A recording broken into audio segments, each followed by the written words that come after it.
Berjalan bersama dengan Tuhan selayaknya tidak dapat dilakukan setengah hati. Karena apa? Ketika Tuhan berbicara dan berfirman dalam hidup kita, dibutuhkan waktu dan proses sampai firman itu tergenapi.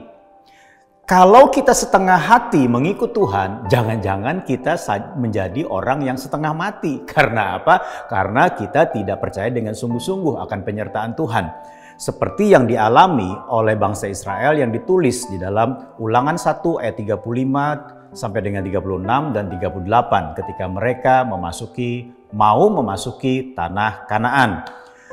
Tuhan berkata begini, "Tidak seorang pun dari orang-orang ini, angkatan yang jahat ini akan melihat negeri yang baik yang dengan sumpah kujanjikan untuk memberikannya kepada nenek moyangmu. Kecuali Kaleb bin Yefune, dialah yang akan melihat negeri itu dan kepadanya dan kepada anak-anaknya akan kuberikan negeri yang diinjaknya itu, karena dengan sepenuh hati ia mengikut Tuhan." Bahkan dikatakan di sini satu orang lagi, yaitu Yosua bin Nun, pelayanmu, dialah yang akan masuk ke sana. Berilah kepadanya semangat, sebab dialah yang akan memimpin orang Israel sampai mereka memiliki negeri itu. Saudara yang kasih dalam Tuhan, kita akan menemukan dengan jelas tanda orang yang mengikut Tuhan dengan sepenuh hati dalam diri seorang yang bernama Kaleb.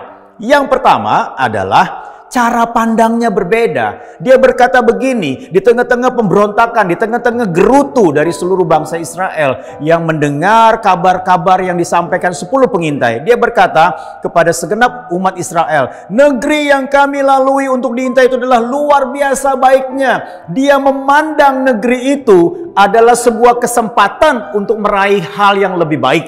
Dia melihat negeri itu sesuai dengan apa yang Tuhan katakan. Dia melihat negeri itu sebagai yang terbaik yang Tuhan siapkan bagi dia. Sehingga apa? Dia memiliki cara pandang yang berbeda. Tanda yang kedua adalah dia berani karena dia percaya kepada Tuhan. Firman-Nya dalam Bilangan 14 ayat 8 dikatakan begini, "Jika Tuhan berkenan kepada kita, maka ia akan membawa kita masuk ke negeri itu dan akan memberikannya kepada kita, suatu negeri yang berlimpah-limpah susu dan madunya."